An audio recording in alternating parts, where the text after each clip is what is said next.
कलयुग को वास मिल गया है स्वर्ण में। तो आज जो जरासंध का दिया हुआ मुकुट है, जब परीक्षित इस मुकुट को धारण करके गए तो कलयुग इस मुकुट में से प्रवेश कर गया। बंधुओं, जरासंध कौन है? जरासंध दुष्ट राक्षस था, दुष्ट राजा था। अधर्म से उसने अपनी प्रजा से धन कमाया हुआ था। उसी के कारण कलयुग को अवकाश मिल गया और उसने राजा परीक्षित की खोपड़ी में धमा चौकड़ी मचाना प्रारंभ कर दिया। शिकार खेलने गए, किसी हिरन के पीछे लग गए, अपने आसपास के सैनिकों से बिछड़ गए। भूख प्यास से त्रसित राजा इधर उधर तलाशने लगा कि कोई मिले, दिखाई दे। तभी इनको शमीक ऋषि का आश्रम दिखाई दिया। शमीक ऋषि के आश्रम में पहुंचे, जाकर के पुकारने लगे, अरे कोई है? देखो आपके द्वार पर स्वयं महाराजा चल करके आए हुए हैं। कोई भूख प्यास की चिंता करने वाला है? कोई राजा की सुधि लेने वाला है?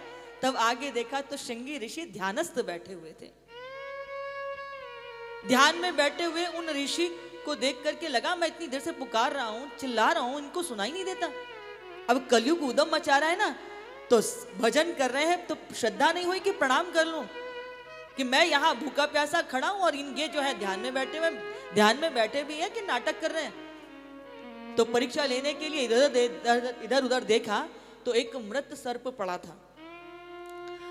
अपने तरकश से वाण निकाला और वाण से उस सर्प को उठा करके शमीक ऋषि के गले में डाल दिया। बंधुओं, दूर खेल रहे बच्चों ने देखा कि अरे ये क्या हुआ, ये राजा ने हमारे गुरुदेव के गले में सर्प डाल दिया। बालक जब तक दौड़ करके वहां आते तब तक तो राजा जो है सर्प डाल के चले गए। अब बालक इधर उधर ढूंढने लगे कि श्रृंगी कहाँ है। जाकर के दौड़ करके सूचना दी, शमीक ऋषि के पुत्र है श्रृंगी ऋषि। उनको सूचना मिली कि महाराज, महाराजा आए थे, राजा साहब आए थे और आपके पिता के गले में मृत सर्प डालकर चले गए। जैसे ही सुना मेरे पिता के गले में मृत सर्प डाल दिया, मदोन्मत्त होकर के राजा ने यह भी भान बुला दिया, यह भी संस्कार बुला दिया कि एक संत के साथ, ब्राह्मण के साथ किस प्रकार का आचरण करना चाहिए। सत्ता का नशा ज्यादा दिन तक रहता नहीं है। श्राप दे दिया बिना विचार किए कि जिस सत्ता के नशे में मदोन्मत्त होकर के तुमने मेरे पिता को श्राप दिया है, मैं श्राप देता हूं कि आज से 7वें दिन तक्षक नामक सर्प के डसने से तुम मृत्यु को प्राप्त हो जाओगे। श्रृंगी ऋषि ने श्राप दे दिया कमंडल से जल लेकर के। अब साधु का तो श्राप ही मुख से निकल गया तो निकल गया। आश्रम पहुंचे, कोलाहल हुआ, समय बीता, शमीक ऋषि की आंखें खुली, ज्ञात हुआ कि राजा आए थे और उन्होंने मृत गले में सर्प डाल दिया, श्राप दे दिया। शमीक ऋषि ने कहा, पुत्र आपने अच्छा नहीं किया। क्रोध होना चाहिए पर अधूरे सत्य को जान करके क्रोध नहीं करना चाहिए। परीक्षित तो बहुत धर्मपरायण राजा हैं।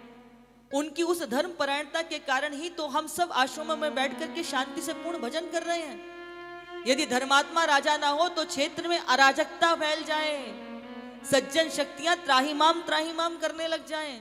जब तक शमीक ऋषि के शिष्य पहुंचते महाराज के पास, तब तक तो महाराज जो है अपने राज्य में पहुंचे। जैसे ही मुकुट उतारा, सुबह से लेकर शाम तक का घटनाक्रम आंखों के सामने घूम गया। आज तो मुझसे अपराध बन गया, बहुत बड़ा पाप हो गया, मैंने एक साधु का अपमान कर दिया। ये काया धारण करने युक्त नहीं। मैंने आज अपने हाथों से अपनी इस पावन परंपरा को कलंकित कर दिया।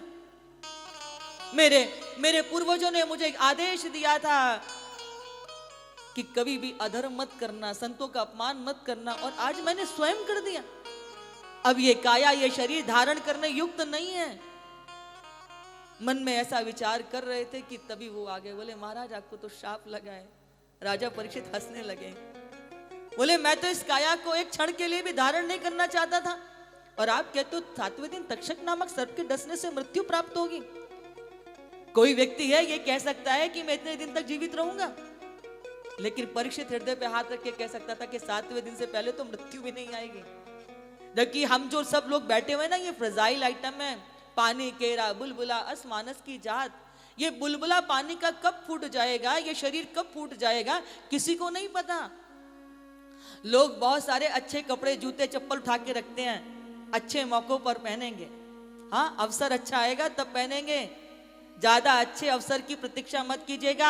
आज ही को अच्छा अवसर मान लीजिए और जी करके बहुत जी भर के जिंदगी जिए। किसने देखा है कि अच्छा अवसर कब आएगा, अगला दिन रहेगा भी कि नहीं रहेगा। इसलिए प्रत्येक दिन को अच्छा दिन समझ करके ही जीजिए। चीजें वस्तुएं हम उठा उठा के रखते हैं, धन मकान घर उठा उठा के रखते हैं खुशियों के लिए कि अच्छे दिन आएंगे अच्छे दिन आएंगे, उसके चक्कर में बैठे रहते हैं। नहीं, प्रत्येक दिन अच्छा है। वो मुझे एक मुंबई में व्यक्ति मिले थे। कभी कभी ना बहुत सबसे सीखने को मिल जाता है, जो अच्छी बात लगे उसको धारण कर लेनी चाहिए। तो उनको खाने पीने का बड़ा शौक था। तो उन्होंने कहा कि मैं जब भी भोजन करता हूँ तो ऐसा करता हूँ जैसे कि आखिरी बार मिल रहा है, अगली बार मिलेगा कि नहीं मिलेगा। सोचिए जरा, मतलब हम कल क्या करेंगे कल पर छोड़ दीजिए, आज हम क्या कर सकते हैं उस पर विचार कीजिए।